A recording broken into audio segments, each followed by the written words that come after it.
So my family, how we got into Georgia, my parents met in New York City, got married there, had my brother, and then we moved to Florida where I was born. And Florida wasn't quite working out for the family in terms of my mom trying to find work. My dad didn't like New York, so the compromise was Georgia. Wow, that's a that's a big it feels like a very big compromise. Right? Do you know what your parents were doing when they met in New York? My parents met in New York. I believe they were still in university when they first met. Yeah. Do you know where they went to school? Let's see. So for school, my father, I believe, went to SUNY, and then my mother did her undergrad at Brown University, and then got her master's at Columbia. And what kind of work do they do?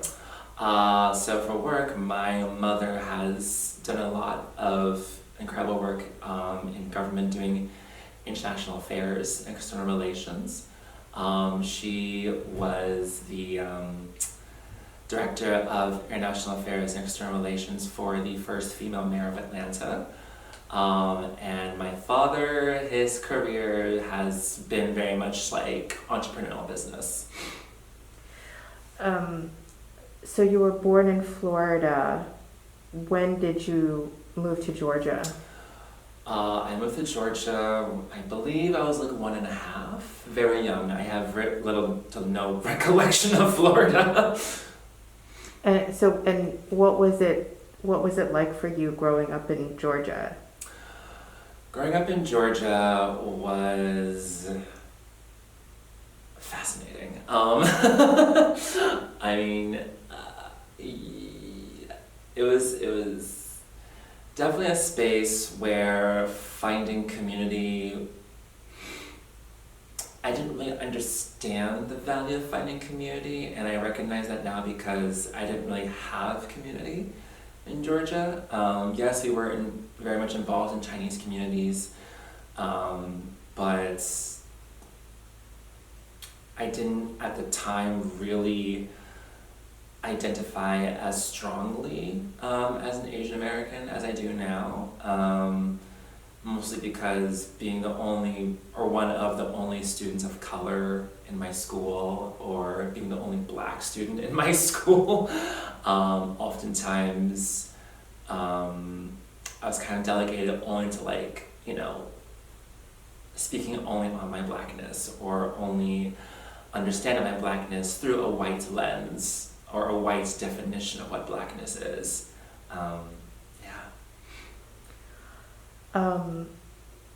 So what was the Asian American part of your life, being involved with Chinese communities? What are your memories of that? My earliest memories of exploring my Chinese heritage would probably be like as a kid. My parents always dressed us up in those little Chinese costumes, which is so cute on children. And then we went to a lot of like dragon boat festivals and Lunar New Year parties, and I didn't really get a chance to explore my Filipino heritage until college. So how did your parents, what were their individual ethnicities? So both my parents, both of their individual ethnicities are similarly well mixed. Both my parents are black and Chinese. They're also both Irish. And then my mother has Filipino and Scottish, and my father has Indian, and there's some Cuban as well on his side too. Wow. Yeah. It's amazing that they found each other. Have they spoken to you about what that was like when they met each other? And my parents first met, I know my mother definitely spoke a lot about, she was like, yeah, he's also black and Chinese, like, we get to relate to each other on that level. Because, you know, oftentimes a lot of us Black Asians, because of white society and white mythology around identity, Black Asians were oftentimes forced to assimilate and erase our Asian side, not express our Asian side. You know, because white society says that Black people and Asian people are incapable of holding community, holding space, having children together, which is just like, well, it's science, but okay. So I know for her, there was a very similar struggle of not only fitting into the Black community, because, you know, being Asian, not fitting into other communities in general, just because of her complexion, her hair texture, her love for classical music. Yes, I think for them, that was kind of one of their earlier bonding experiences, being like, oh yeah, we're both Black and Asian. That's amazing. Oh, thank you. So then when did you leave Georgia? So I left Georgia actually for university. I attended Northwestern University, and that was definitely my huge catapult into exploring my Filipino side. Yeah. Can you talk about that? Yeah, so when I went to university and began to explore my Filipino side, that looked like joining Filipino student groups, that looked like exploring Filipino food, dances, being a ballet dancer myself. When I was choreographing in college, I tended to like combine ballet with the Filipino suites I was studying or exploring just out of curiosity. Because for me, I have kind of come to the conclusion that you know, dance is kind of a way of me celebrating my ancestors, celebrating myself. My grandmother was a ballerina, and she has the Filipino side in her too, so fun fact. And so for me, it was kind of like really vibing using dance as a way to explore and celebrate my heritage. And I feel like because of my experience of not having direct knowledge to my ancestors, direct understanding where I come from in the Philippines, using dance in a more contemporary sense for me was kind of this is the best I can do, given how colonization has erased my heritage. Because I know some people have told me, oh, it's so far back, it doesn't really count. But for me, that counts all the more, because discovering where I've come from, who my people are, that really is a form of decolonization.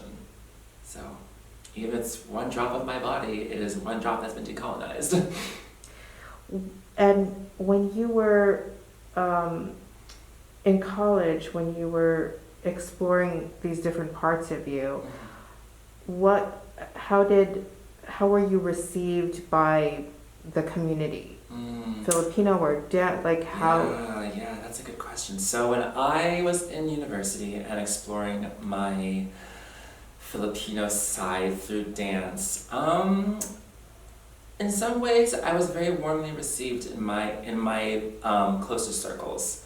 And actually there was first day of college, the community advisor, she was Filipina, and I was like, oh, I'm Filipino too, and she was like, oh, come join this group, and so that was cute.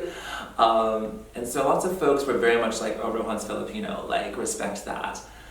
But there have definitely been often times where anti-Blackness has come into the picture.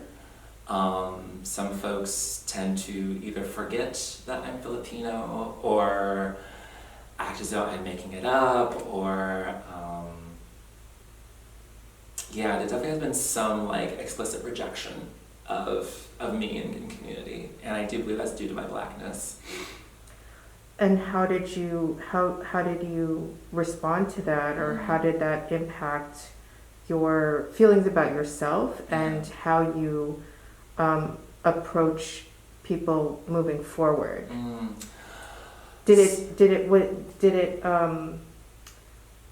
did it create any cynicism for you, or did you do something else with that?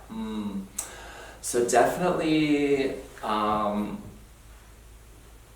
the first experiences with anti-Blackness in the Filipino community when I was exploring my Filipino side definitely left a very bitter note for me. There were definitely times where I felt like I was trying to prove myself so hard to other Filipinos. So it would be, joining a Filipino theater company and writing for them, or trying to spew out like fun facts about food and music. And I remember oftentimes at a student conference in the Midwest for Filipino Americans, there were a lot of dirty stares at me. Mostly around